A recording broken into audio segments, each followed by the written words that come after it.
Trump ने Iran के border पर डेल्टा कमांडो फोर्स क्यों भेजे?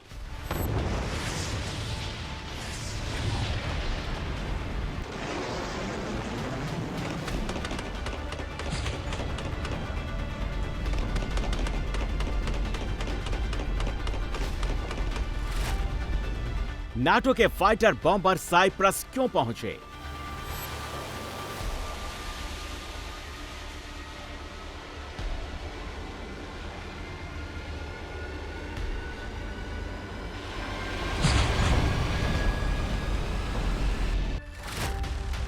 अमेरिका ने युद्धपोत लिंकन को अदृश्य मोड में क्यों डाला?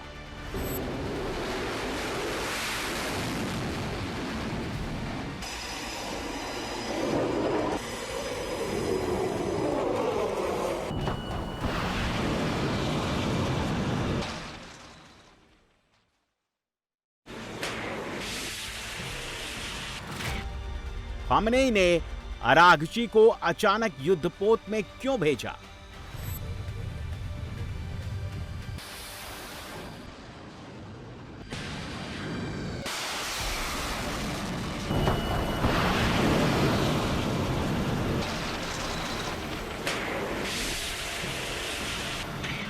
क्या ईरान पर बहुत जल्द अमेरिका हमला करने वाला है? क्या खामनेई पर ट्रंप बहुत जल्द गाज गिराने वाले हैं?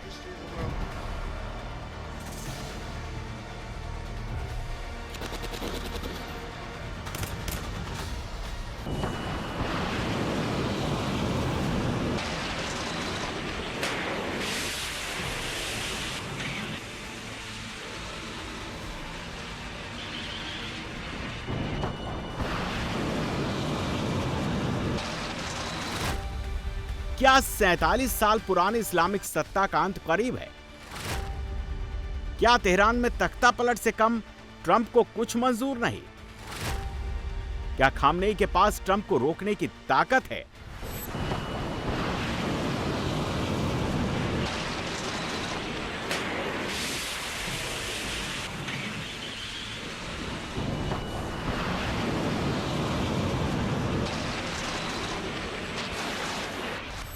ट्रंप एक तरफ सौदेबाजी कर रहे हैं, दूसरी तरफ खामनेई की सख्त घेराबंदी कर रहे हैं। Delta force, third patriot, F-35B, F-15, B-52 bomber की पिछले 24 घंटे में ट्रंप ने रीपोजिशनिंग की है। इसी से अंदाजा लगाया जा रहा है कि खामनेई पर हमला बहुत जल्द होने वाला है।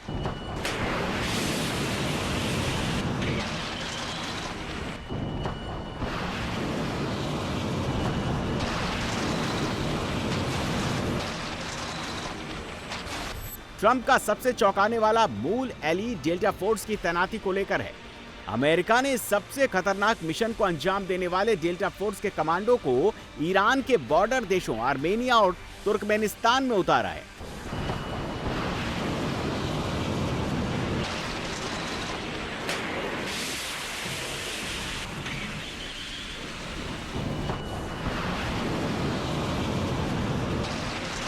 डेल्टा फोर्स को अमेरिका तभी तैनात करता है जब कोई बहुत सीक्रेट या बहुत बड़ा ऑपरेशन अंजाम देना चाहता है।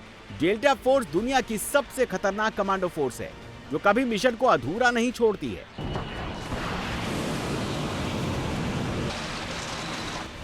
अमेरिका ने थार्ड जैसे एडवांस एयर डिफेंस सिस्टम को जॉर्डन में लगाया है।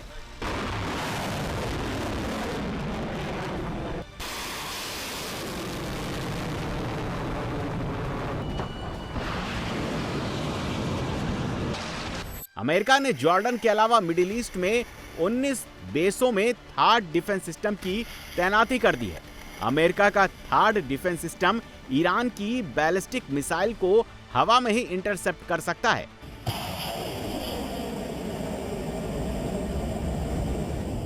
चौबीस घंटे में खामनेई पर कैसे फंदा ट्रंप ने कसा है वो पहले समझ लीजिए। ईरान के नॉर्थ ईस्ट बॉर्डर पर तुर्कमेनिस्तान है जहां ट्रंप ने फोर्स भेजी है। ईरान के नॉर्थ वेस्ट में आर्मेनिया है जहां ट्रंप की कमांडो फोर्स उतर चुकी है। साइप्रस भूमध्य सागर में एक द्वीपीय देश है जहां नाटो के बॉम्बर उतर चुके हैं। मिडिल ईस्ट में पहले से अमेरिका के 40,000 सैनिक ईरान पर घेरा डालकर बैठे हैं।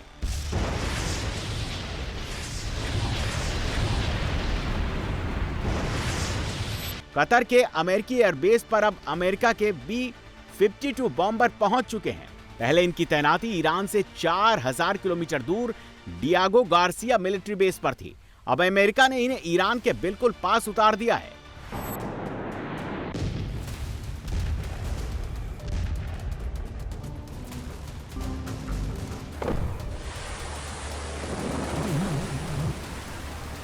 खामनेई की तगड़ी घेराबंदी के तुरंत बाद ट्रंप के स्पेशल दूत विटकॉफ अचानक अमेरिका के सबसे बड़े युद्धपोत अब्राहम लिंकन पर पहुंच गए।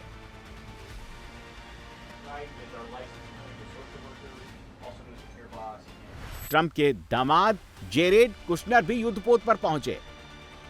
अमेरिकी सेंट्रल कमांड के चीफ ब्रैड कूपर भी दोनों के साथ युद्धपोत पर मौजूद थे।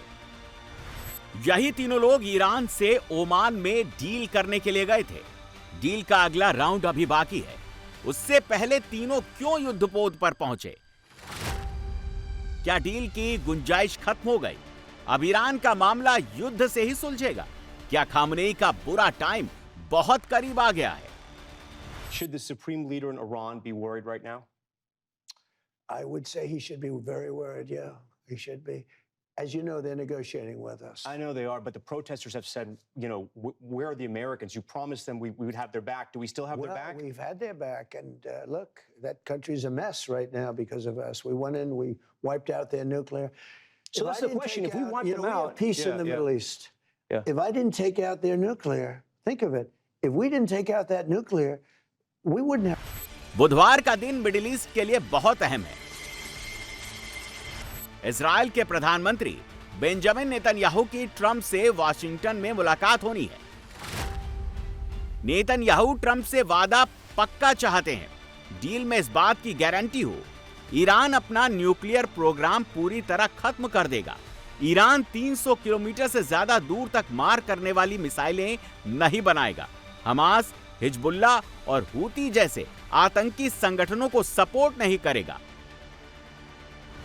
खामनेई को न्यूक्लियर के अलावा डील में कोई सौदेबाजी मंजूर नहीं है।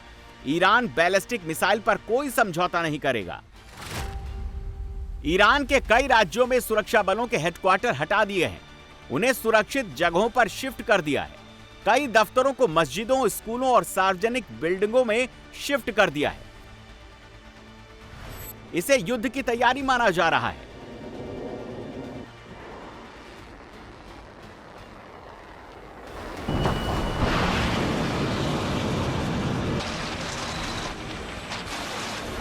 अचानक ईरान के विदेश मंत्री अब्बास अरागची ने युद्धपोत का दौरा किया, जो इस बात के संकेत हैं कि डील टूट चुकी है। युद्ध कभी भी शुरू हो सकता है। हमारी दृष्टि से शून्य संवर्धन का मुद्दा बातचीत के दायरे से पूरी तरह बाहर है। हमारा यूरेनियम एनरिचमेंट एक स्थापित मुद्दा है और इसे जारी रखना चाहिए। वे सैन्य बमबारी के माध्यम से भी इसे समाप्त करने में असमर्थ रहे, क्योंकि बमबारी से तकनीक को नष्ट नहीं किया जा सकता। हम ईरान में संवर्धन के संबंध में विश्वास बढ़ाने वाले समझौते पर पहुंचने के लिए तैयार हैं। हमें इससे कोई आपत्ति नहीं है, लेकिन संवर्धन के सिद्धांतों को निश्चित रूप से स्वीकार किया जाना चाहिए। कल हमारी बातचीत इन्हीं मुद्दों पर केंद्रित थी, और जब मैं कहता हूँ कि एक अच्छी शुरुआत थी, तो मेरा मतलब है कि इन वार्ताओं के मेरे द्वारा बताए गए दिशा में आगे बढ़ने की उम्मीद की जा सकती है।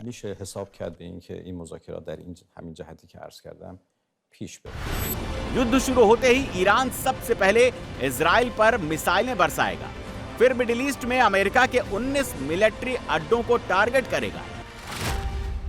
कतर के अल उदैद एयरबेस में सेंटकॉम का हेडक्वार्टर है। बहरीन में अमेरिका की 5वीं फ्लीट का हेडक्वार्टर है। कुवैत के कैंप अरिफजान में अमेरिका का बड़ा बेस है। मिडिल ईस्ट में ज्यादातर अमेरिकी बेस में अभी तक शॉर्ट रेंज वाले एयर डिफेंस सिस्टम हैं, जो ईरान की बैलिस्टिक मिसाइलों के आगे बेदम है। इसीलिए ट्रंप ने अब तक हमला नहीं किया। अब अमेरिका ने यहां थार्ड और पैट्रियट एयर डिफेंस सिस्टम पूरी तरह सेट कर दिए हैं। समंदर में युद्धपोत, क्रूजर और डिस्ट्रॉयर लगा दिए। खामनेई की बैलिस्टिक मिसाइलों को हवा में ही मार गिराने का फुल प्रूफ इंतजाम कर लिया है। ईरान के खिलाफ third air defence system hit to kill तकनीक पर काम करेगा।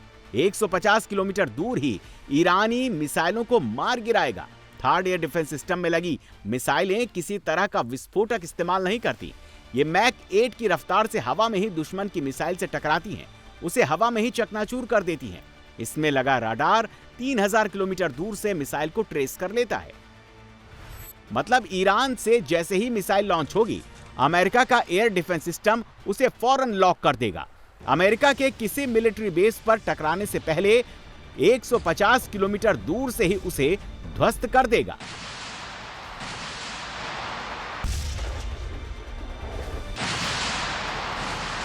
खामनेई के पास 4 ऐसी मिसाइलें हैं जो इजराइल को तबाह कर सकती हैं। अभी तक अमेरिका के हमले न करने की यह भी बड़ी वजह है।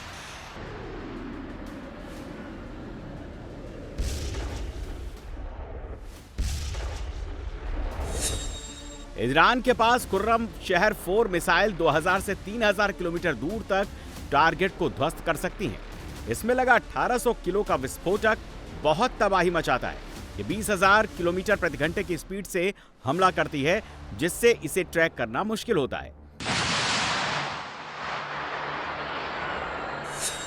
खामनेई के जखीरे में मीडियम रेंज की सबसे घातक मिसाइलें सेजिल भी है। 2500 किलोमीटर दूर तक अमेरिकी बेस और इजराइल पर हमला कर सकती हैं। इसमें 650 किलो का विस्फोटक लगा है, जो 16,000 किलोमीटर प्रति घंटे की मैक्स स्पीड से अटैक करती है।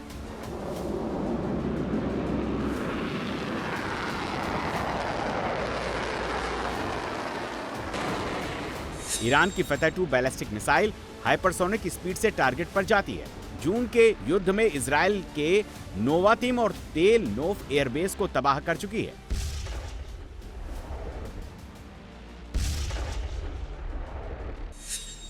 ईरान की गदर मिसाइल शादाब 3 का अपग्रेडेड वर्जन है, जो जीपीएस गाइडेड मिसाइल है। 2000 किलोमीटर तक मार कर सकती है। ये 800 किलो का न्यूक्लियर वॉरहेड भी ले जा सकती है।